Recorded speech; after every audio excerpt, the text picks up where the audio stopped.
Example 2.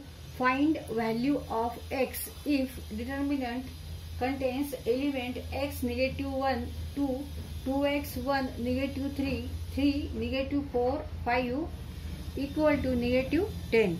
तर इथे आपल्याला डिटर्मिनंट दिलेला आहे, त्याच्यामध्ये 9 एलिमेंट्स आहेत आणि इथे x आणि 2x आहे. तर ह्या डिटर्मिनंट वरून ह्या डिटर्मिनंटची व्हॅल्यू दिलेली आहे ती आहे -10. ह्यावरून आपल्याला काय काढायचं आहे, तर व्हॅल्यू ऑफ x ची किंमत काढायची आहे.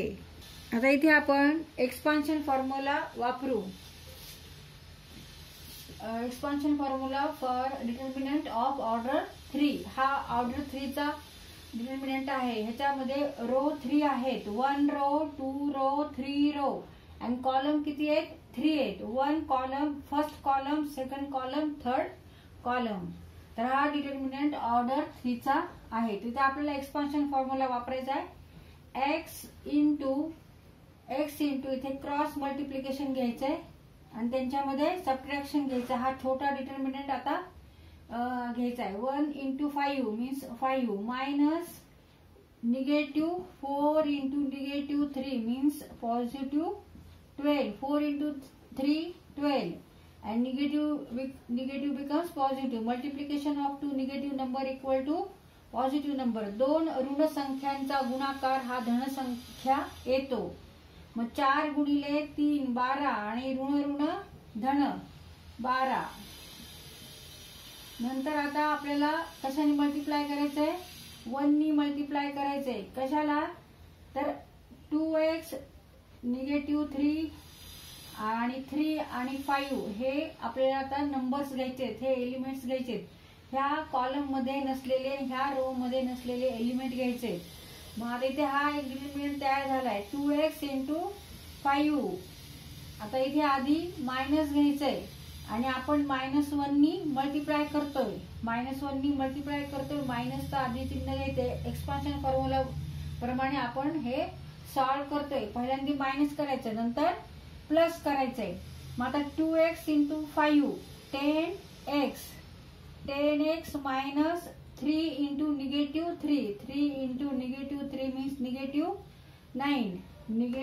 -9. आता इथे मायनस घेतला, आता प्लस. आता 2 नी मल्टिप्लाय करायचंय. कोणत्या डिटर्मिनंटला, तर ह्या डिटर्मिनंटला जो ह्या रो मध्ये एलिमेंट नाहीये, कॉलम मध्ये एलिमेंट नाही, तर रिमेनिंग एलिमेंट इथे हा जो डिटर्मिनंट तयार होतो त्याला 2 नी मल्टिप्लाय करायचंय. मग 2x इंटू 4 इंटू -8. मग -8x minus 3 into 1 3 equal to value of this determinant is -10. आता हे आपल्याला इक्वेशन मिळाले, हे सॉल्व्ह करू आपण.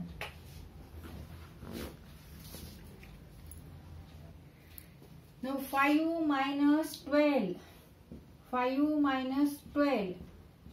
-7 or -7. मग x into -7. Here negative become positive. Now solve this bracket.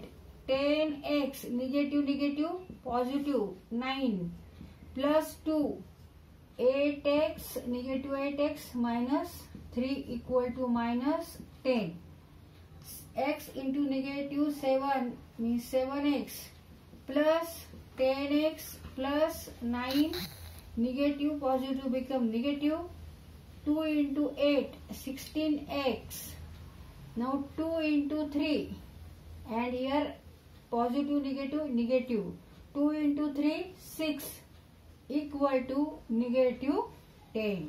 आता इथे कोणत्या टर्म्सची ऍडिशन सबट्रॅक्शन होतं ते बघायचं. आता इथे व्हेरिएबल x आहे, इथे पण व्हेरिएबल x आहे, इथे पण व्हेरिएबल x आहे. इथे आपण ह्या 3 टर्म्स घेऊन सॉल्व्ह करू शकतो. -7x plus 10x means 3x minus 16x means -13x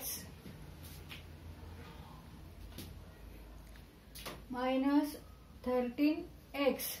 Now 9 and -6 means +3.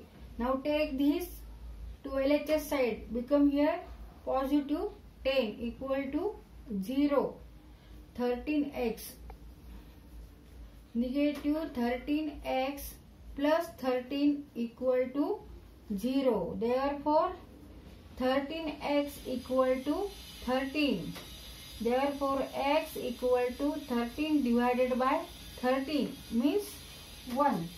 Therefore answer is 1. Value of x is here 1. Answer is 1.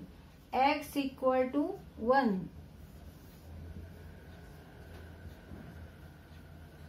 तर इथे आपण ही टर्म इकडे आणली नाही तरी चालेल. त्याऐवजी आपण 3 ह्या इकडे नेऊ म्हणजे negative 10 and here negative become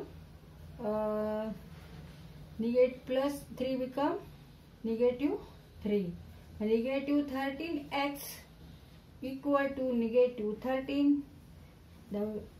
Therefore 13x equal to 13 and x equal to 13 upon 13 means 1. 13 भागिले 13 equal बरोबर आहे 1.